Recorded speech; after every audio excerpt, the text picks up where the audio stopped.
ingat akan Allah, tapi takut akan dosa itu sendiri itu. Jadi kamu itu ketakutan pada dosa, padahal dosa itu juga makhluk. Artinya apa? Bahwa kita ini tidak boleh takut pada dosa, tapi jangan berbuat dosa gitu loh. Jadi kita misalnya dulu kita ini banyak berbuat dosa, lalu kita takut. Lah ketakutan itu baik. Ketakutan itu harus kamu tangkap, ya toh, sebagai bentuk kesenangan untuk ingat bahwa Allah ini Maha Pengampun, maka bergembira lagi itu. Oleh karena itulah maka ajaran tasawuf itu ajaran mengajarkan kegembiraan, mengajarkan kesenangan. Kenapa?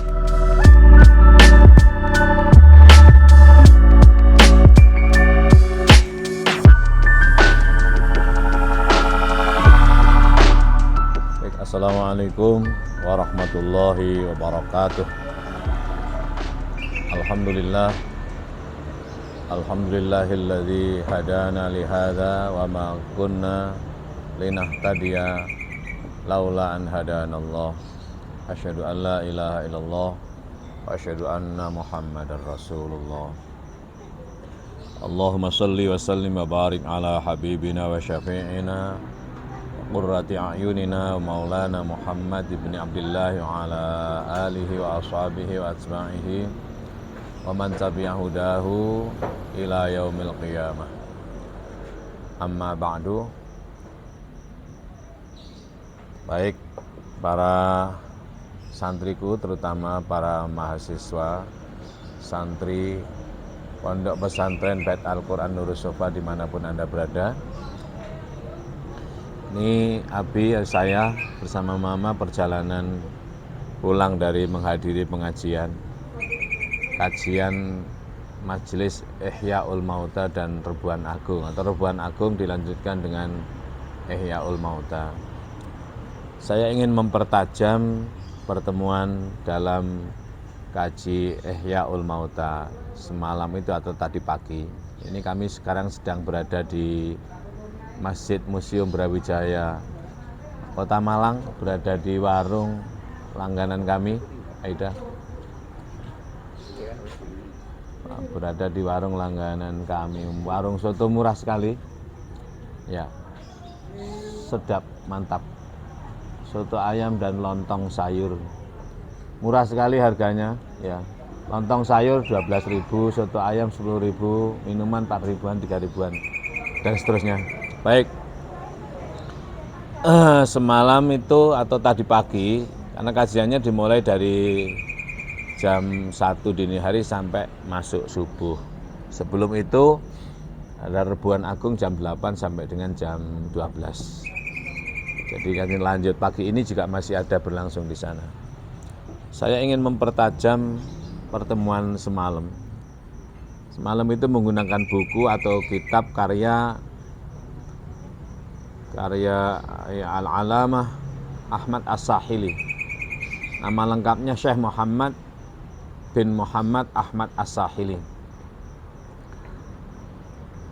Beliau menulis sebuah buku atau kitab, namanya ini Bughyatus Salik fi Ashrafil Masalik, Haqiqatut Thariq fi Maqamatil Islam wal Iman wal Ihsan. Itu bukunya.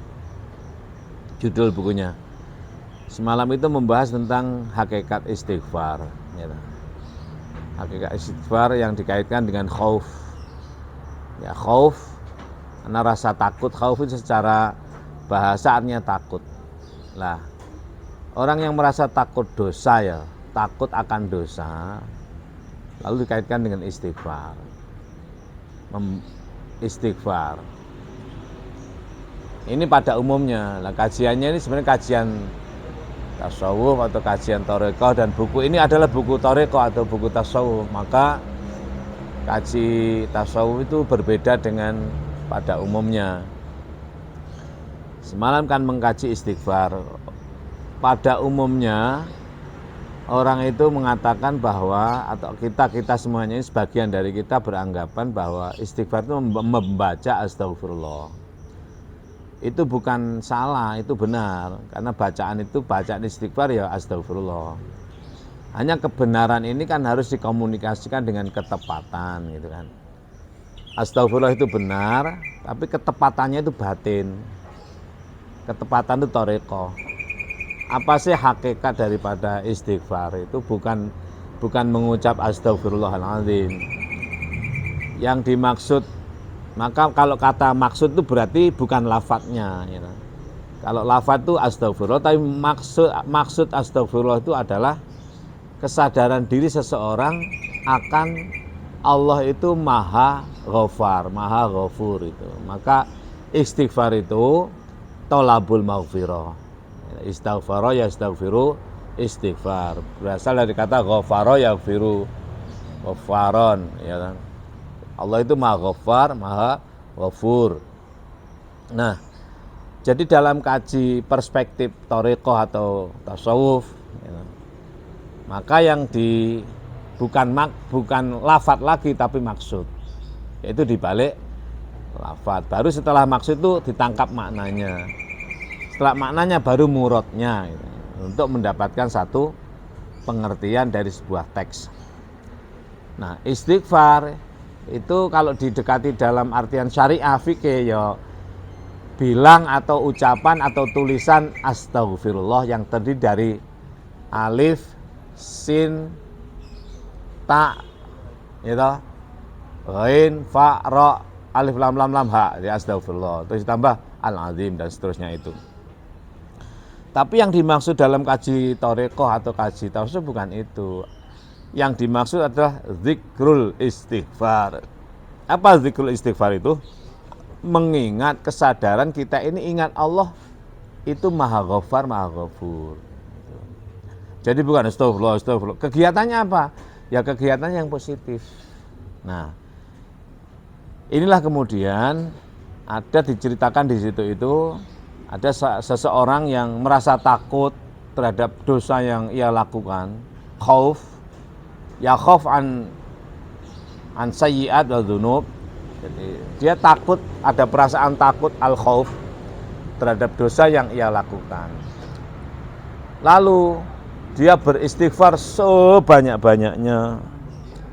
Nah, setelah melakukan istighfar sebanyak-banyaknya itu dia membayangkan atau terbayang pada dirinya itu tubuhnya terbakar. Sehingga perasaannya tidak enak, itu gampangannya. Tubuhnya terbakar, seolah-olah tubuh itu terbakar gara-gara membaca istighfar itu. Terjadilah namanya semacam halusinasi ya. Nah, oleh karena itu dia bertanya kepada gurunya atau orang tuanya kebetulan. Nah, kamu tidak tepat di dalam beristighfar. Kamu tidak tepat di dalam menangkap makna khauf. Jadi khauf itu bukan takut. Jadi kalau kamu ada khauf, itu perasaan khawatir, itu prakteknya kamu senang gitu loh. Prakteknya kamu tidak takut gitu. Jadi khauf itu ada rasa khauf pada diri, khawatir. Maka ketika kamu tangkap itu menjadi senang. Apa itu? Senang bahwa khauf akan dosa itu menjadi senang karena Allah itu maha pengampun itu. Lah, yang dipersoalkan itu kan ketika orang itu tidak ada khauf yang mengantarkan pada kesenangan. Jadi takut itu harus mengantarkan kesenangan oleh karena kita sadar bahwa Allah itu maha pengampun, Allah itu maha menutupi segala dosa. Kalau khauf itu terlalu, ya, maka kamu tidak takut pada akibat, tidak takut kehilangan Allah atau tidak takut ingat akan Allah, tapi takut akan dosa itu sendiri.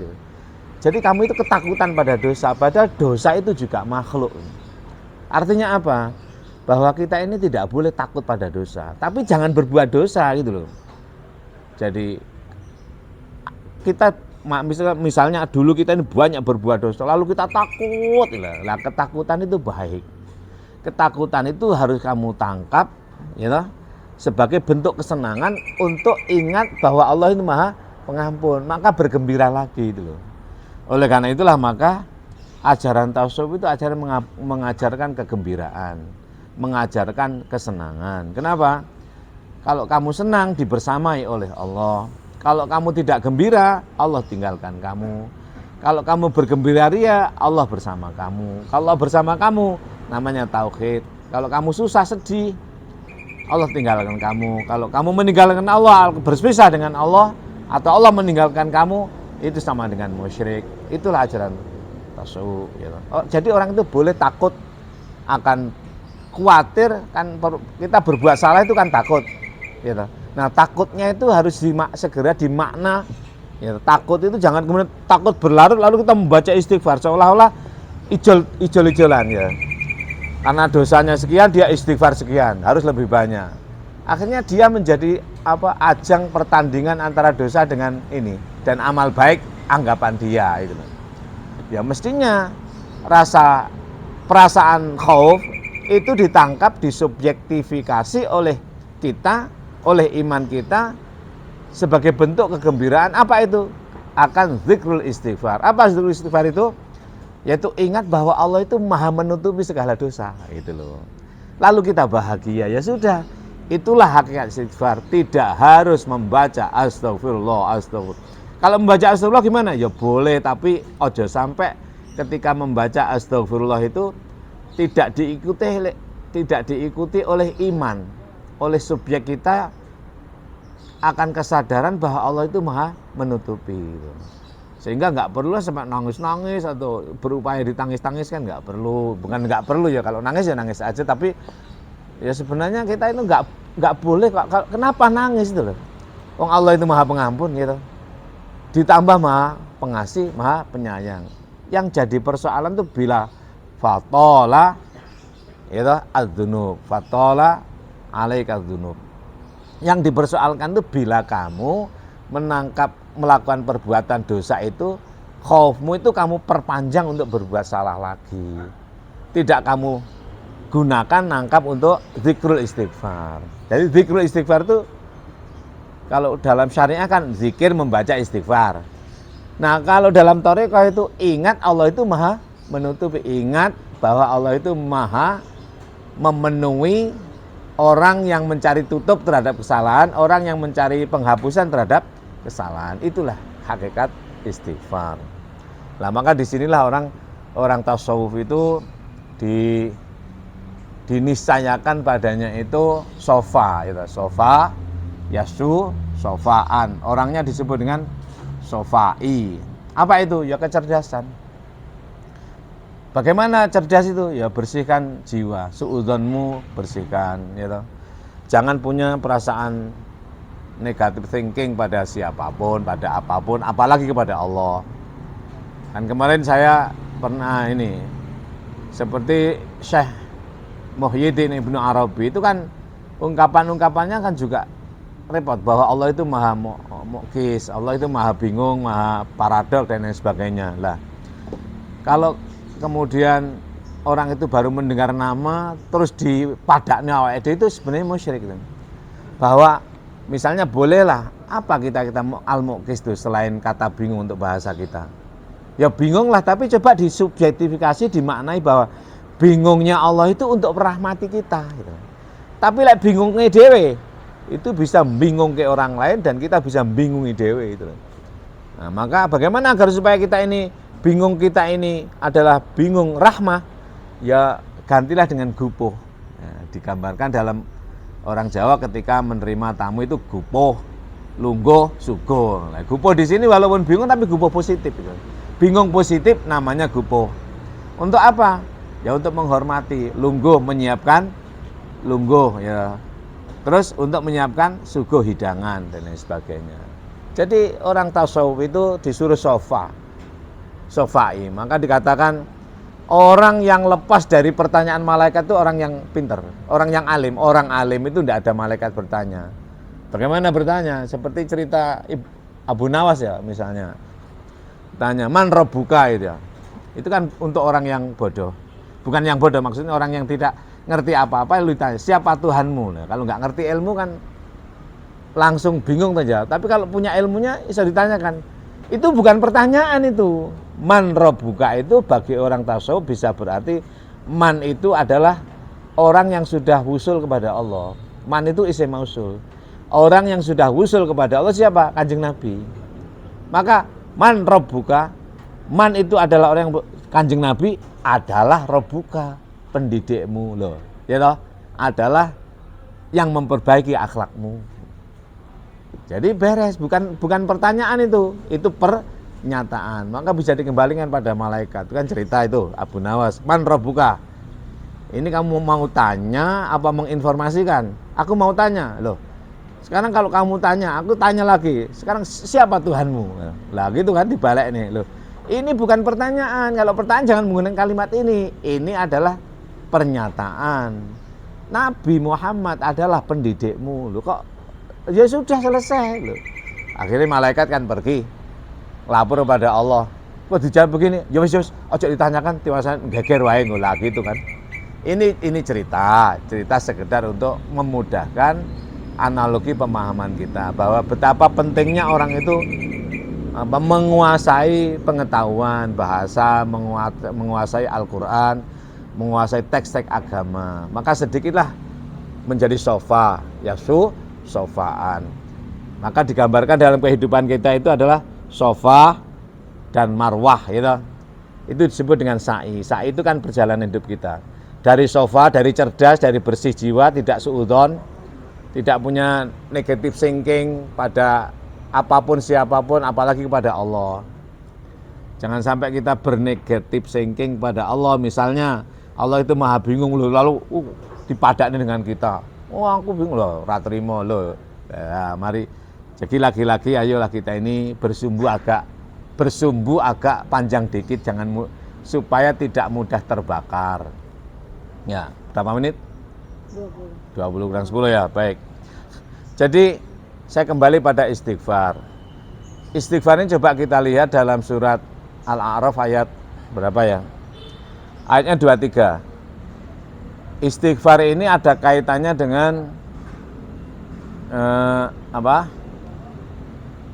cerita tentang terlemparnya Nabi Adam dan Ibu Hawa dari surga.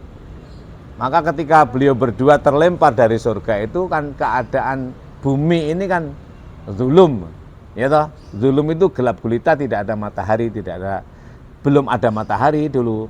Jadi matahari itu ada atas istighfar daripada Nabi Adam dan Hawa. Begitu terlempar ke bumi ini, bumi kan sudah dihuni oleh jin, ya toh? Oleh jin dan makhluk-makhluk yang lain, di mana mereka ini kuatnya pada kegelapan. Jin itu kalau ada matahari gini lemes, tapi kalau gelap kuat. Nah, kekuatan jin itu pada kegelapan. Walaqad khalaqnal insana min salsalin min hama'in masnun wal janna khalaqnahu min qablu min naris samum. Jadi jin itu sudah Allah ciptakan sebagai penghuni bumi sebelum manusia, sebelum Adam di bumi ini. Ini keadaannya gelap. Ya sekian ratus tahun, bagaimana kok bisa sekian ratus tahun? Oh belum ada matahari, berarti ngitungnya ya perkiraan aja lah. Perkiraan aja. Sekian lama Adam dan Hawa berpisah dan dalam kegelapan, ya toh. Maka Adam didampingi oleh Jibril, Hawa didampingi oleh Mikail. Ini simbol semuanya. Maka Al-Imam Al-Kabir atau Asy-Syaikh Al-Kabir Ibnu Arabi, Muhammad Muhyiddin Ibnu Arabi dalam bukunya Al-Futuhat Al-Makkiyah memberikan satu tawaran pemahaman terhadap teks itu sebagai simbolik metaforik. Bagaimana memeta di atas loh ya, artinya metaforik itu kan kiasan, makna kiasan. Jangan ditangkap sebagai yang tekstual itu. Itu semua yang kejadian adalah simbol. Simbol sebagai kiasan yang ada maknanya. Nah, orang memahami ini diperlukan kecerdasan.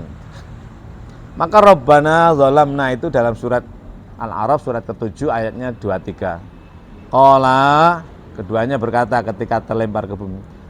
Rabbana zalamna, ya Allah kami dalam keadaan gelap. Memang bumi gelap gulita sekian ratus tahun. Ya, lalu Adam terlempar di Rohun, ya. Belum ada namanya dulu ya, pokoknya gitu aja. Sekarang Rohun namanya. Di Everest di Hindia. Lalu Hawa terlempar di yang namanya sekarang Jeddah. Jeddah itu kan Jeddatun kan nenek itu. Jauh itu. Lalu mereka berjalannya kan miring. Berjalan miring itu bahasa Arabnya isdalafa yasdalifu. Yang mereka berjumpa di tempat pertemuan jalan miring namanya Musdalifah. Adam ini bau kirinya, Hawa bau kanan. Ketemu dek itu ya. Loh ini tapi dalam kegelapan nggak ketok wajahnya. Tapi dia ingat bahwa ini adalah bau Adam, ini adalah bau Hawa, ini kulit Adam. Ya, ingat di surga dulu. Gelap terus, gelap sampai mingset sampai di Arafah. Nama itu sekarang Arafah. Sadar kan? Musdalifah itu tempat pertemunya dua orang jalan miring. Namanya Musdalifah, dari Isdalafah Isdalifu. Lalu mingset sedikit menjadi Arafah, sadar. Nah, tempat itu namanya Arafah. Naik sampai di Jabal. Nah, mereka sadar berdua ini, wah gimana ini kita dalam kegelapan. Sampai Adam dulu ya, iya tapi hanya terdengar suara, nggak terlihat rupa itu loh. Demikian pula suaranya, Hawa hanya kedengaran tapi rupanya yang cantik nggak kelihatan. Percuma gitu loh.